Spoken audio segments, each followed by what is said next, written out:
Hello student. आज अपनी बात करने वाले हैं कक्षा 10 की 2.2 के बारे में, यानी कि बहुपद के बारे में। इसमें आपको बताएंगे कि बहुपद के जो शून्य है वो किस प्रकार निकाले जाते हैं, इसका पूरा जो मेथड है वो क्या है। पिछले वीडियो में मैंने केवल और केवल आपको ट्रिक समझाई थी। अगर आपका एमसीक्यू के अंदर कोई भी क्वेश्चन आ जाए इस टाइप्स का, तो आप जल्दी से जल्दी शून्य कैसे निकाल सकते हैं। लेकिन पूरा जो मेथड है ना इसका, वो किस प्रकार है कि आपको अगर कोई भी एक द्विघात बहुपद दिया गया है, द्विघात बहुपद को आप तीन विधियों से हल कर सकते हो। जैसे इसमें जो फर्स्ट विधि है वो कौन सी है, आप गुणनखंड करके कर सकते हो। यानी कि इसके अंदर जो पहला स्टेप ये है कि जो भी बहुपद हो उसको सबसे पहले तो आप क्या बनाओगे, इक्वेशन बनाओगे। यानी कि उसको किसी मान के क्या रखोगे, इक्वल।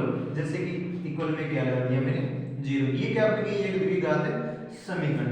अब आपको क्या करना है, जो एक्स स्क्वायर का गुणांक है, यानी कि एक्स स्क्वायर का गुणांक कुछ नहीं है तो इसका मतलब क्या है 1, उसकी गुणा आपको जो लास्ट वाला जो पद है यानी कि अचर पद से क्या करनी है, गुणा।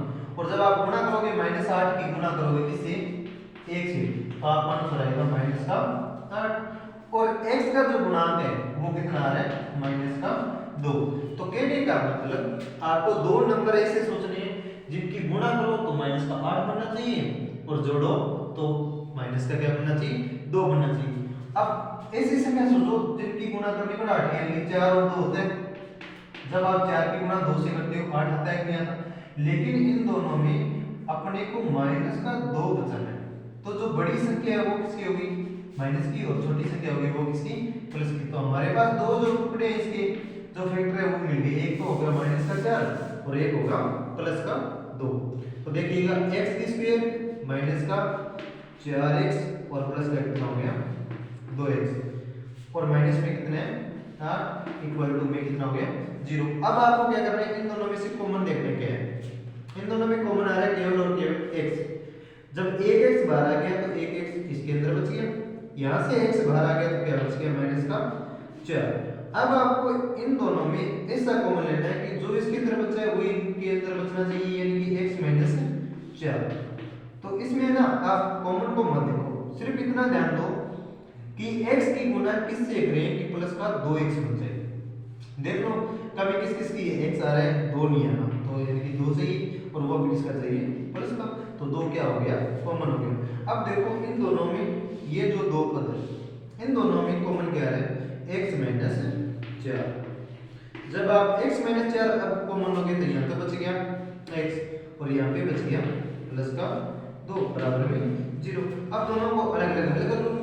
एक बार इसके बराबर 0 तो यहाँ से x की वैल्यू आ गई -4 उधर जाके प्लस का, और एक बार इसके बराबर 0 तो यहाँ से वैल्यू आ गई -2।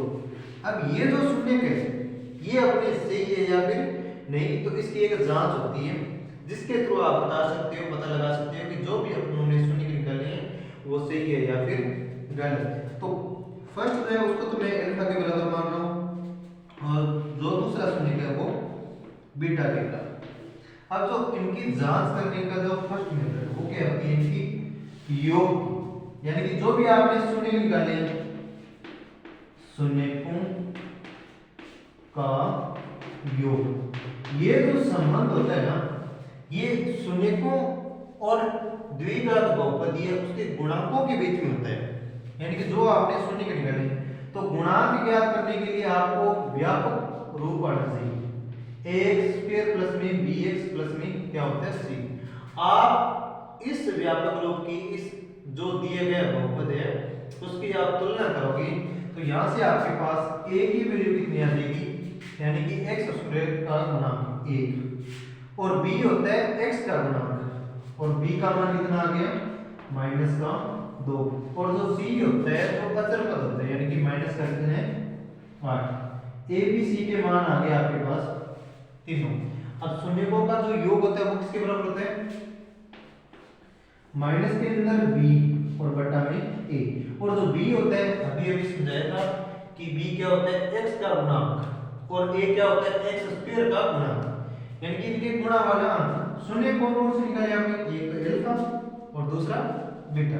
तो पहली जो जांच होगी वो क्या होगी, अल्फा बीटा का मान -b/a के बराबर होना चाहिए, और अल्फा का मान निकाला आपने 4 प्लस बीटा का मान निकाला आपने माइनस का 2, और ये जो माइनस का 2 है माइनस प्लस माइनस हो जाएगा।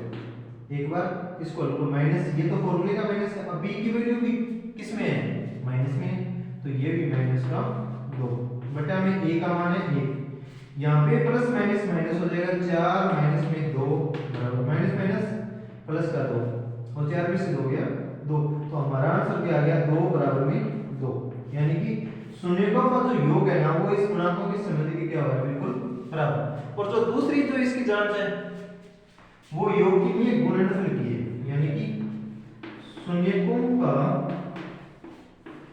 जो गुणनफल होता है वो गुणांकों के किस संबंध के बराबर होते हैं c बटा में a। आप इसको हिंदी में लिख सकते हो c क्या है अचर पद, यानी कि जो बहुपद के अंदर लास्ट वाला जो पद होता है अचर पद, और a होते हैं वो x स्क्वायर का गुणांक होता है, इसमें कोई चीज नहीं है शून्य, यानी कि अल्फा की गुणा करनी है आपको बीटा से, और वो चीज c बटा a की क्या होनी चाहिए बिल्कुल बराबर। अल्फा का मान निकाले आपने 4 गुणा में बीटा का मान माइनस का 2 बराबर में c का मान कितना है माइनस का 8 और बटा में 1, 4 की 2 से गुणा करोगे 4 है प्लस का ये माइनस का प्लस माइनस माइनस का 8 और बराबर में माइनस का, यानी कि गुणनफल भी बराबर हो रहे हैं और योग भी क्या हुआ था बराबर। तो इसका मतलब है कि जो हमने शून्य के निकाले हैं वो बिल्कुल क्या है सही है।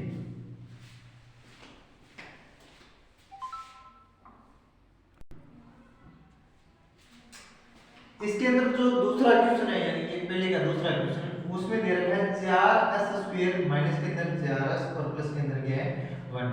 तो सबसे पहले मैंने यहाँ पे तुलना की है इसके जो व्यापक रूप है यानी कि द्विघात बहुपद का व्यापक रूप ax² bx और प्लस में